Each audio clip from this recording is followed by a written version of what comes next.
देश की राजधानी दिल्ली में एक बैठक चल रही थी, एक कॉन्फ्रेंस हो रही थी। उस कॉन्फ्रेंस में विश्व के लगभग 80 देशों से 250 प्रतिनिधि मौजूद थे। उस स्थान पर चर्चा चल रही थी कि किस प्रकार से टेरर फंडिंग को रोका जाए। उस कॉन्फ्रेंस का नाम था नो मनी फॉर टेरर। इस कॉन्फ्रेंस में पाकिस्तान और अफगानिस्तान ने आने से साफ तौर पर मना कर दिया था। इसी के साथ ही चीन भी असमंजस में था और आखिर में चीन भी उस कॉन्फ्रेंस से नदारद रहा। इसका सीधे तौर पर यह मतलब है कि पाकिस्तान और अफगानिस्तान टेरर फंडिंग को खुला समर्थन दे रहे हैं, तो वहीं चीन भी टेरर फंडिंग के प्रति सॉफ्ट कॉर्नर रख रहा है।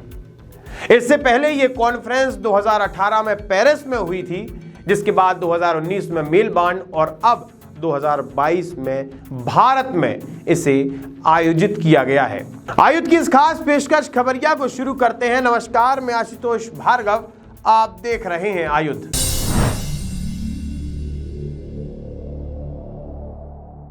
आयुध की इस खास पेशकश खबरिया में आज हम आपको बताएंगे कि युवती के ऊपर बन रहा धर्मांतरण का दबाव किस प्रकार से कर रहा है उसके परिवार को परेशान। प्राइवेट स्कूल की मनमानी के सामने विद्यार्थियों के पालक भी हैं घुटना टेक। और आखिर क्यों मध्य प्रदेश में एंट्री से पहले डरी हुई है कांग्रेस।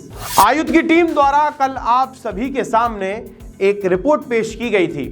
उस रिपोर्ट में राजधानी भोपाल में रहने वाली एक युवती पर एक ईसाई धर्म का युवक उस पर धर्मांतरण करने का दबाव बना रहा था। युवती द्वारा साफ तौर पर यह स्वीकार किया गया है कि किस प्रकार से युवक उसे प्रताड़ित कर रहा है। साथ ही उसके परिवार वालों को भी वो लड़का प्रताड़ित कर रहा है, किस प्रकार से उसे परेशान कर रहा है। लेकिन अभी तक पुलिस प्रशासन द्वारा उस युवक पर किसी प्रकार की कार्रवाई नहीं की गई। साथ ही उसके परिवारजन, उसके रिश्तेदारों को भी लगातार वो युवक प्रताड़ित कर रहा है। ये थ्रेटन करने लगा, उसको रास्ते पे रोक लेता था, उसकी चाबी छुड़ा लेता था गाड़ी की। और गाड़ी की चाबी छुड़ाने के बाद ऑब्वियस सी बात है, लड़की कहीं जा नहीं पाएगी, तो वो बेचारी भाग के कहीं भी आस पड़ोस के दुकान में चली जाती थी जहाँ पे सीसीटीवी कैमरे लगे रहते थे। और ऐसे ही एक टाइम इसने रिलायंस ट्रेंड्स में चली गई थी ये, और वहाँ से इसने मेरे को फ़ोन लगाया। मैं अपनी वाइफ के साथ गया, मैं इसको लेके आया। गाड़ी की चाबी तो उसने रख ली थी। उसके बाद जब मैं गाड़ी लेने दूसरी चाबी घर से लेके वापस गया तो गाड़ी वहाँ नहीं थी, गाड़ी गायब कर दी थी इसने। वो गाड़ी हमें अभी तक नहीं मिली है। इसके बाद ये मैं सिस्टर पुलिस में भी गए थे हम लोग। जब ये गाड़ी इसने गायब कर दी थी, उस टाइम इसने उस पर असॉल्ट भी किया था, इसने उस पर हाथ भी उठाया था सड़क पे। और इसके बाद हम लोग पुलिस थाने गए थे, हम लोग ने रिपोर्ट लिखवाई थी इसके नाम पे। और इसके बाद भी ये थाने आया था, पुलिस ने थाने इसको बुलवाया था, ये आया भी था। और ये अगले दिन फिर वापस अपने घर चला गया और ये फिर कंटिन्यू होने लगा। कितनी बार आपने पुलिस में शिकायत? मैं पर्सनली मैं खुद 5 बार जा चुका हूँ जहाँ तक मुझे याद है, और कुछ भी एक्शन नहीं हुआ है जिससे इसका आना बंद हुआ हो या फिर इसकी करनियाँ रुकी हो। ये चालू ही रहा है। अब जरा देखिए, भोले भाले लोगों पर धर्मांतरण का दबाव बनाया जाता है, जिस वजह से पूरा का पूरा परिवार इसके षड्यंत्र में आ जाता है और पूरी तरह से परेशान हो जाता है। मध्य प्रदेश में लव जिहाद और धर्मांतरण के खिलाफ सख्त कानून है, लेकिन उसके बावजूद भी पुलिस प्रशासन उस पर ध्यान नहीं दे रहा। लगातार एक के बाद एक धर्मांतरण और लव जिहाद के मामले सामने आ रहे हैं। एक और धर्मांतरण का मामला मध्य प्रदेश के खंडवा जिले से सामने आया है, जहां पर एक युवक की मजबूरी का फायदा उठाकर एक युवक पर दबाव डालकर अक्षय को फहीम में बदल दिया। खंडवा की छीपा कॉलोनी की नूरानी मस्जिद में अक्षय को पहले बुलाया गया, उस पर दबाव डालकर उससे नमाज पढ़वाई गई, जिसके बाद उसका धर्म परिवर्तन कराया गया। लेकिन हाल फिलहाल में प्रशासन द्वारा कार्रवाई की गई है। साथ ही जो लोग भी इस षड्यंत्र में संलिप्त थे उनके ऊपर भी कार्रवाई की जा रही है। सर्दियां आ गई हैं, स्कूल में पढ़ने वाले बच्चों को स्वेटर, ट्रैक सूट और ब्लेजर की ज़रूरत पड़ेगी, लेकिन उन कपड़ों में उन्हीं के प्राइवेट स्कूल का ठप्पा लगा होना बेहद ज़रूरी है। बिना ठप्पे के उनकी वो यूनिफॉर्म वहां नहीं चलेगी, जिसके लिए वो एक अपनी बंदी हुई दुकान का आपको पता देंगे, जहां पर आप अपने बच्चों के गर्म कपड़े लेने जाएंगे, लेकिन उनकी कीमत वहां पर बढ़ जाएगी। सामान्य तौर पर जो स्वेटर, जो ब्लेजर, जो ट्रैक सूट आपको 800 रुपए में उपलब्ध कराया जाता है, अगर उस पर उस विद्यालय की सील लग जाती है तो उसकी कीमत डबल हो जाती है। यही सबसे बड़ी परेशानी इस समय पालकों के सामने नजर आ रही है। ये पालकों की मजबूरी है कि स्कूल प्रशासन की मनमानी के सामने अपने घुटने टेक रहे हैं। आप जरा देखिए, एक स्वेटर की सामान्यतः कीमत 400 रुपए होती है, लेकिन बाजार में ठप्पा लगने के बाद वही स्वेटर 600 से 800 रुपए की हो जाती है। एक ब्लेजर की सामान्यतः कीमत 800 से 1000 रुपए होती है, लेकिन स्कूल का ठप्पा लगने के बाद वही कीमत 1500 से 1700 पहुंच जाती है।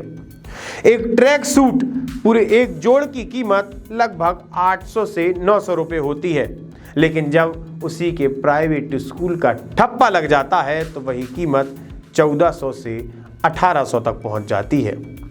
मतलब आप समझ सकते हैं, साफ तौर पर ये कमीशन का काम चल रहा है। दुकानदारों को स्कूल प्रशासन के लिए कमीशन देना पड़ता है, जिसकी वजह से पालक बेहद परेशान है। नमस्कार दोस्तों, मेरा नाम डॉक्टर आशीष अग्रवाल है और मैं पेरेंट्स एसोसिएशन ऑफ इंडिया का संयोजक हूं। और अभी जो विषय है वो स्कूल के द्वारा जो स्कूल की यूनिफॉर्म, चाहे वो विंटर ड्रेस हो, चाहे नॉर्मल ड्रेस हो, चाहे स्पोर्ट्स ड्रेस हो, यहाँ तक कि जूते, स्कूल बैग, किताब, इन सब के लिए जो मोनोपोली चलाई जा रही है, उसका हम लोग पुरजोर विरोध करते आए हैं और आगे भी करते रहेंगे। देखने में आया है कि राज्य शासन ने कई बार गाइडलाइन निकाली कि स्कूल प्रबंधन जो अपनी मनमानी करता है और ये चुनिंदा जो दुकान वाले हैं उनके यहाँ पर ही स्कूल की यूनिफॉर्म, बैग और किताबें मिलती हैं। ये बहुत ही गलत है। इससे जो अभिभावक हैं उनको परेशानी का सामना करना पड़ता है। मनमाफिक कीमतों पे उनको वहाँ से बच्चों की सामग्री खरीदनी पड़ती है। अब इसमें भी 3 कारण समझ में आते हैं। पहला, आपकी मजबूरी है क्योंकि आपके बच्चों को उस प्राइवेट स्कूल में पढ़ाना है, जिस वजह से आपको मोनो लगी स्वेटर या कोई भी गर्म कपड़ा खरीदना ही पड़ेगा। दूसरा, शिक्षा विभाग द्वारा किसी भी प्राइवेट विद्यालय पर कोई भी कार्रवाई नहीं की जा रही है। किसी भी प्रकार की जांच कमेटी नहीं बैठाई गई है, किसी भी प्रकार की जांच नहीं चल रही है कि वो किस प्रकार से काम कर रहे हैं।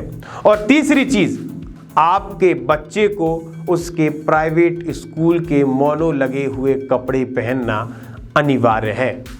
मतलब ये 3 फैक्टर्स सबसे महत्वपूर्ण है, जिसकी वजह से पालक अपने बच्चों को प्राइवेट स्कूल में पढ़ाने के लिए विवश है। कांग्रेस पार्टी के वरिष्ठ नेता, कांग्रेस पार्टी के युवा चेहरे राहुल गांधी को भारत जोड़ो यात्रा के साथ मध्य प्रदेश में एंट्री लेनी है, लेकिन राहुल गांधी ये सोच नहीं पा रहे, ये तय नहीं कर पा रहे कि हम एंट्री किस तारीख में लें। भारत जोड़ो यात्रा केरला से शुरू होते हुए अब बस कुछ ही समय में मध्य प्रदेश में प्रवेश करने वाली है, लेकिन मध्य प्रदेश में आने से पहले इस पूरे शेड्यूल में लगभग 4 बार परिवर्तन हो चुके हैं। ऐसा किसी भी प्रदेश में नहीं हुआ कि राहुल गांधी को किसी प्रदेश में जाने से पहले अपने शेड्यूल को बदलना पड़े, लेकिन मध्य प्रदेश में राहुल गांधी ने 4 बार अपने शेड्यूल को बदला है। भारत जोड़ो यात्रा की टीम ने सबसे पहले भारत जोड़ो यात्रा के रूट में बदलाव किया, वहीं उसके बाद भारत जोड़ो यात्रा की समय अवधि को कम किया गया। मध्य प्रदेश में पहले भारत जोड़ो यात्रा 16 दिन की होने वाली थी, लेकिन अब मध्य प्रदेश में 13 दिन की भारत जोड़ो यात्रा निकाली जाएगी।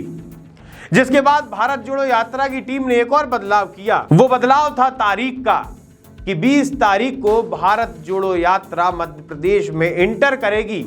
उसके बाद 3 दिन का गैप रहेगा, जिसमें राहुल गांधी गुजरात प्रचार के लिए जाएंगे।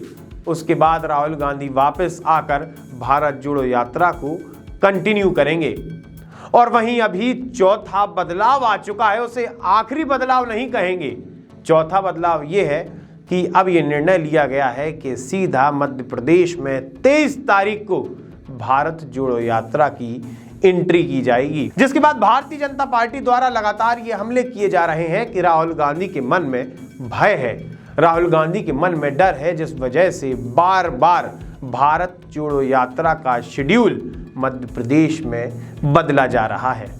तो एक बड़ा शानदार आगाज कल कमलनाथ ने भगवान हनुमान जी के मंदिर और मूर्ति स्वरूप केक को काटकर इस यात्रा का दिया है। जनता का फोकस कांग्रेस पे है या नहीं है, तो मध्य प्रदेश में जितने उपचुनाव हुए हैं उसमें दोनों नेतृत्व को, चाहे राहुल गांधी हो या कमलनाथ हो, इन दोनों को मध्य प्रदेश की जनता ने नकार दिया है और ये यात्रा अप्रासंगिक साबित होगी। जिसके बाद कांग्रेस पार्टी द्वारा भी पलटवार किया गया कि कोई ऐसी बात नहीं है, पहले भारतीय जनता पार्टी अपने दामन में देख ले, भारतीय जनता पार्टी पहले अपना अवलोकन कर ले, उसके बाद दूसरी पार्टी पर उंगली उठाने की कोशिश करे। देखिए, ये समय और परिस्थिति के हिसाब से चीज़ें तय की जाती हैं और इन चीज़ों पर भारतीय जनता पार्टी को बोलने का कोई अधिकार ही नहीं है।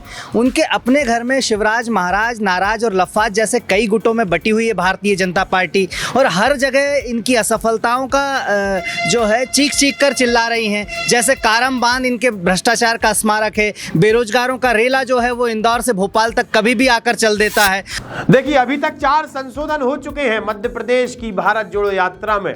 अब देखना यह है कि आगे भी कोई संशोधन होता है कि डायरेक्ट राहुल बाबा अब मध्य प्रदेश में एंट्री करते हैं, क्योंकि पूरे प्रदेश को इंतजार है मध्य प्रदेश में भारत जोड़ो यात्रा की एंट्री का। अब देखना यह है कि क्या कुछ होता है इस भारत जोड़ो यात्रा में खास। आप हमारे साथ जुड़े रहिए, देखते रहिए खबरिया। आप हमारे चैनल को सब्सक्राइब कर सकते हैं। हम फेसबुक, ट्विटर और इंस्टाग्राम पर भी हैं। आप वहां जाकर हमें लाइक और फॉलो कर सकते हैं। आपका बहुत बहुत धन्यवाद।